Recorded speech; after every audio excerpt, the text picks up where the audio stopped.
बहुत ज़्यादा होते हैं, तो उनकी काउंटिंग में समय लगता है। तो आप मान के चलिए कि 2 बजे जाके चीज़ें क्लियर होंगी। हाँ, नंबर 1 ये बहुत ही अच्छी बात है कि हमारी सरकार बनने जा रही, उसकी चर्चा नहीं हो रही। चर्चा ये हो रही 400 सीट क्यों। ये बात सही है कि जब हम चुनाव में जाते हैं, किसी काम में जाते हैं, कि हम बड़े टारगेट को लेके जाते हैं कि भाई ठीक है कि हम ये टारगेट पे लेके जा रहे हैं, वहां पे हम करके हम आगे अचीव करेंगे, क्योंकि उत्साहवर्धन जरूरी है ना। और इन लोगों का क्या था कि स्मृति ईरानी लगातार जो है राहुल गांधी को चैलेंज कर रही थी, वो 50,000 से पीछे हैं और शर्मा साहब 50,000 से आगे चल रहे हैं। गुड। और वो आप राहुल गांधी को चैलेंज कर रहे थे। देखिए, चुनौती देना नहीं, ऐसा नहीं हो सकता कि कोई इंटाइटलमेंट लेके बैठ जाए, उसको चुनौती ना दिया जाए। चुनौती देना चाहिए ना, जो लोग उनको वोट तो दे रहे हैं ना। अमेठी लूज कर रहे हैं क्या? अमेठी में 50,000 की लीड कांग्रेस के पास है, किशोरीलाल शर्मा जी के पास है।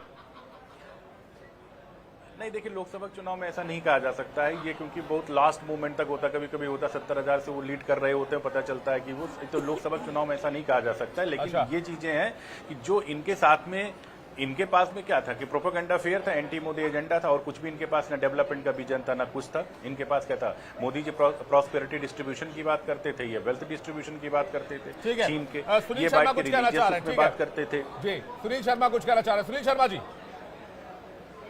देता से पराजय स्वीकार करना किसी भी इंसान के लिए बड़ी मुश्किल काम होती है। जो भाजपा ये मान रही थी, देखिए उनका आप पूरा जो ग्राफ देखेंगे 283 से वो 203 पे पहुंचे, और अभी वो 250 के लिए भी स्ट्रगल कर रहे हैं। और मैं आपको दावे से कह सकता हूं कि आपको थोड़ी देर बाद भाजपा का जो ये टैली है, ये 240 से भी पीछे हटके ये 200 के पीछे चले जाएगी।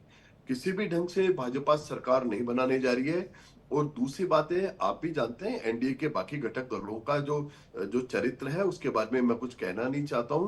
किसी भी ढंग से सरकार नहीं बनने जा रही है, मोदी जी प्राइम मिनिस्टर नहीं बनने जा रहे, और सरकार इंडिया गठबंधन के नेतृत्व में बनने जा रही है, जो अगले कुछ दिनों के अंदर आपको अनफोल्ड होता हुआ दिख जाएगा। शर्मा जी, चरित्र की बात है, किसकी तरफ इशारा था आपका? क्या नीतीश कुमार की तरफ इशारा था क्या आपका?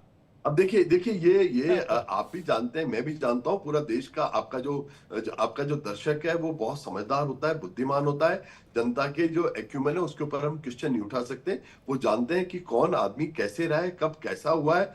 मैं आपको बहुत ही अच्छी तरह आगाह कर देता हूं जिम्मेदारी से कि इंडिया गठबंधन सरकार बनाने जा रहा है। राहुल गांधी जी के नेतृत्व में सरकार बनेगी, युवाओं के लिए, मजदूरों के लिए, किसानों की सरकार बनेगी। हम गरीब की रोटी के लिए अब सरकार बनाने जा रहे हैं। राहुल गांधी प्रधानमंत्री बनेंगे क्या? शर्मा जी, राहुल गांधी प्रधानमंत्री बन रहे हैं? निस्संदेह राहुल गांधी के नेतृत्व में सरकार बनने जा रही है। संजय जी, पूरा ये देश, संजय जी, राहुल गांधी प्रधानमंत्री बनने जा रहे हैं कह रहे हैं शर्मा जी। मुझसे पूछ रहे हैं? जी जी। तो हाँ, पूरा देखिए, देश ऐसा है कि परिवर्तन की तरफ जा रहा है। बनेगा ये हमारा इशू नहीं है। भाजपा का जो काल हमारा था, वो इशू काल प्रधानमंत्री समाप्त हो बनने गया नहीं, है। हमारा इशू अब ये अहंकारी जनता का सरकार को, समय आ तानाशाही रहा है। सरकार वो को, तानाशाही का महिमा समय मंडित खत्म हो करता गया है। हुआ अब सरकार को जनता हटाना का है। समय आने वाला है। ये केवल और केवल महिमा मंडित करने वाला सरकार था, और ये लगातार कोशिश हो रही थी कि इनको किस तरीके से केवल और केवल एक आदमी को इतना बड़ा करते करते ये भगवान तक पहुंच गए।